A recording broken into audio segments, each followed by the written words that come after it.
Assalamualaikum warahmatullahi wabarakatuh. Perkenalkan, kami peserta Latsar CPNS PPSDM Regional Bandung Angkatan 14 Kelompok 3. Di sini kami akan menjelaskan tentang analisis isu kontemporer, yaitu proxy war.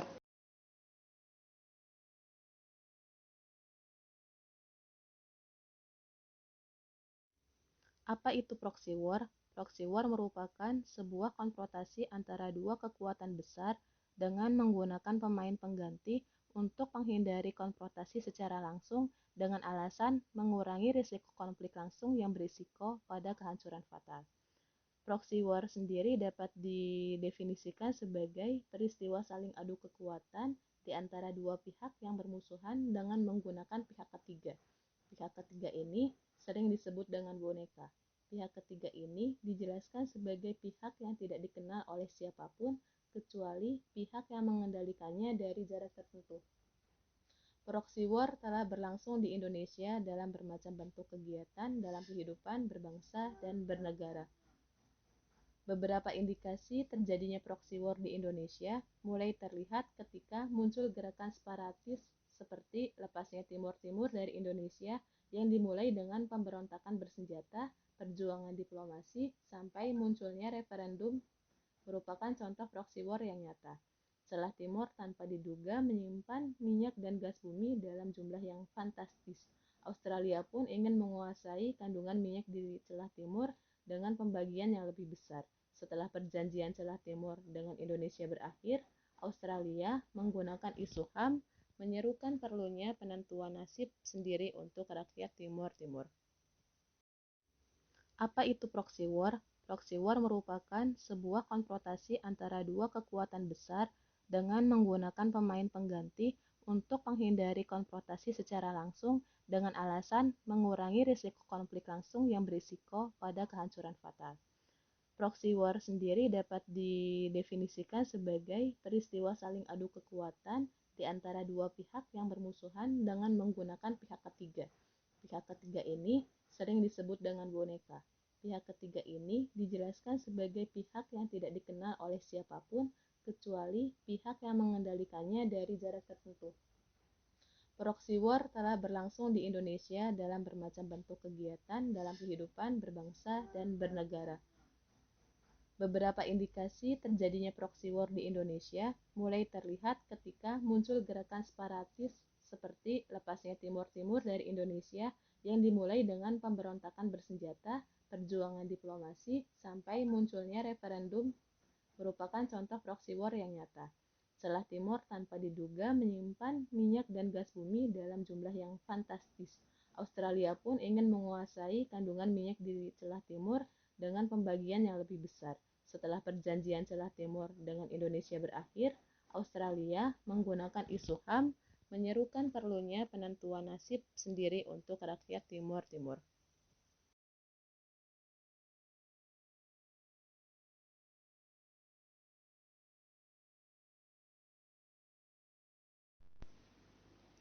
Beberapa isu proxy war.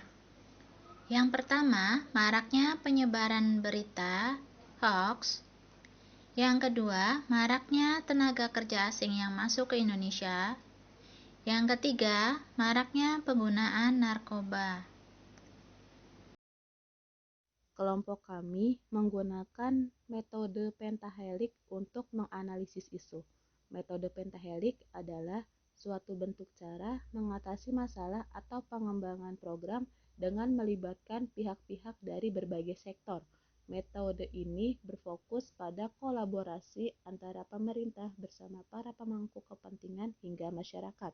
Ada 5 sektor yang terlibat dalam metode ini. Yang pertama, pemerintah. Pemerintah di sini berperan untuk membuat kebijakan atau aturan. Yang kedua, ada akademisi dan praktisi berperan untuk menyumbangkan pengetahuan dan pengalaman yang dimiliki. Yang ketiga, ada komunitas bisnis berperan sebagai pengembang ekonomi dan donasi. Yang keempat, ada media.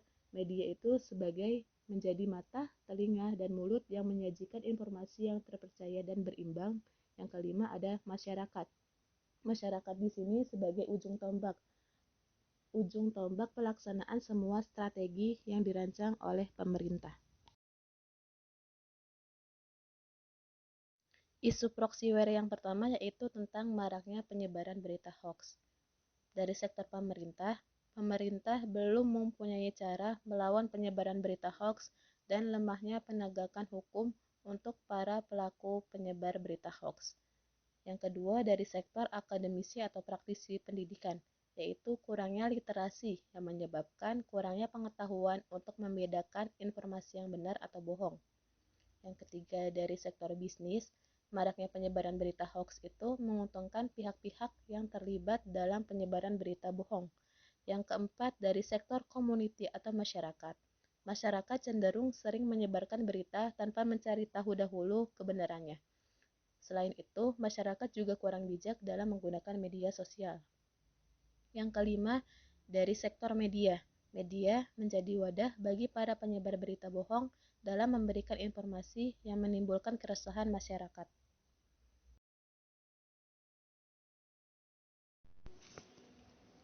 Proxy war yang kedua yaitu maraknya tenaga kerja asing yang masuk ke Indonesia. Government. Pemerintah mempermudah tenaga kerja asing masuk ke Indonesia. Akademis. Kurangnya pengaruh dan kekuatan akademisi dalam membuka pandangan masyarakat. Bisnis. Banyaknya dukungan para pemodal kepada pemerintah agar melancarkan dan mempermudah tenaga asing masuk ke Indonesia. Community. Banyaknya LSM yang dapat diintervensi oleh pihak yang mempunyai kepentingan demi mempengaruhi pandangan organisasi atau lembaga tersebut. Media. Tertutupnya media yang dapat memberitakan kejadian tersebut karena pengendalian informasi berita yang diberikan kepada masyarakat oleh orang yang mempunyai kepentingan.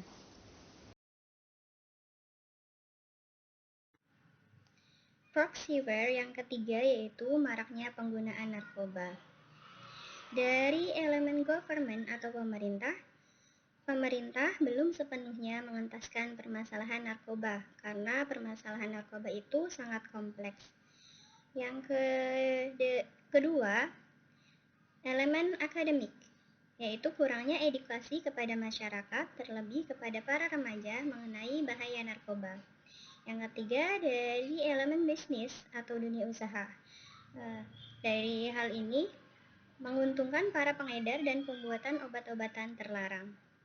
Dari elemen community atau masyarakat terlebih para pemuda tidak berpikir panjang saat menggunakan obat-obatan terlarang. Dan yang terakhir, dari elemen media, tak jarang media itu digunakan dalam transaksi jual beli obat-obatan terlarang.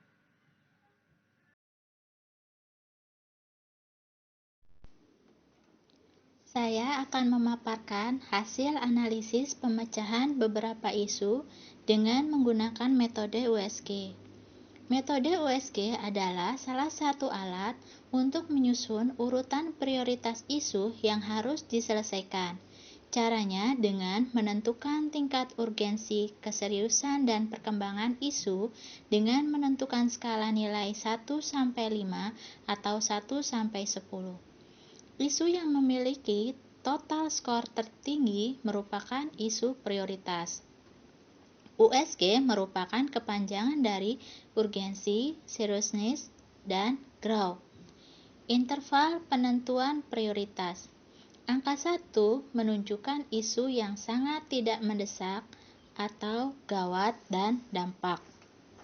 Angka 2 menunjukkan isu yang tidak mendesak atau gawat dan dampak. Angka 3 menunjukkan isu yang cukup mendesak atau gawat dan dampak.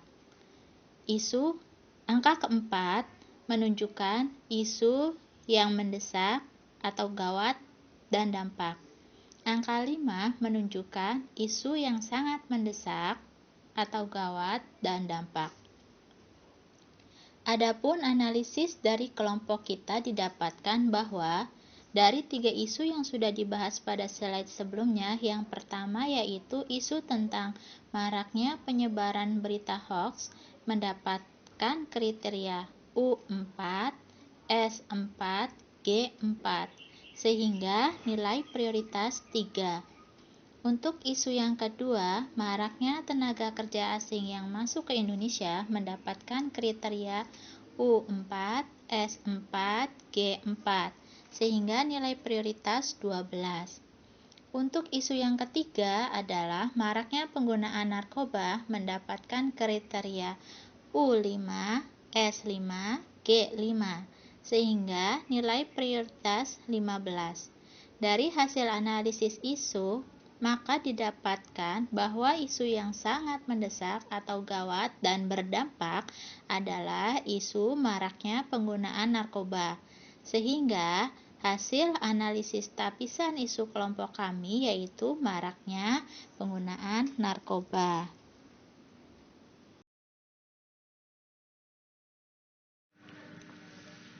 Selanjutnya yaitu metode Fishbone. Kelompok kami telah menelaah tentang pendekatan Fishbone. Yang pertama, individu atau manusia.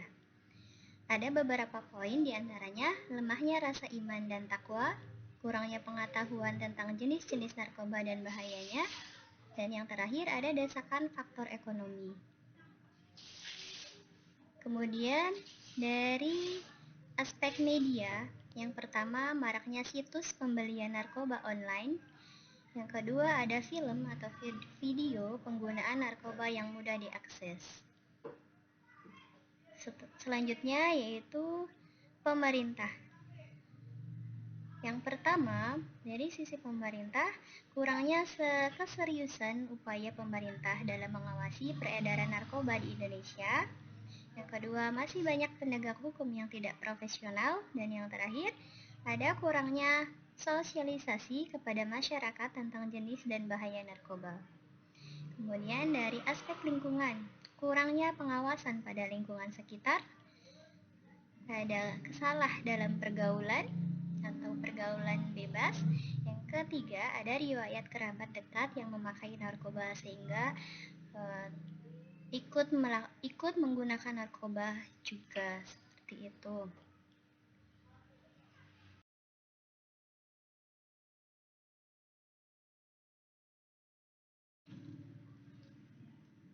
Selanjutnya yaitu analisis SWOT. Yang pertama, strength atau kekuatan. Indonesia mayoritas penduduk yakin akan adanya Tuhan. Masyarakat Indonesia, khususnya generasi muda, memiliki rasa ingin tahu yang tinggi. Indonesia memiliki penegak hukum yang banyak dan kuat. Dari sisi weakness atau kelemahan, tingkat pendidikan yang masih rendah, tingkat pergaulan bebas yang tinggi, adanya oknum penegak hukum yang terlibat pengedar narkoba, dan mudahnya mengakses informasi yang tidak semestinya. Dari segi opportunities atau kesempatan, teknologi informasi berkembang cepat dan banyak potensi sumber daya alam dan sumber daya manusia yang dapat dikembangkan. Kemudian dari threat atau ancaman, banyaknya sindikat internasional narkoba yang menjadikan Indonesia sebagai tempat mendapat keuntungan, dan masih lemahnya sensor terhadap informasi yang ada di internet.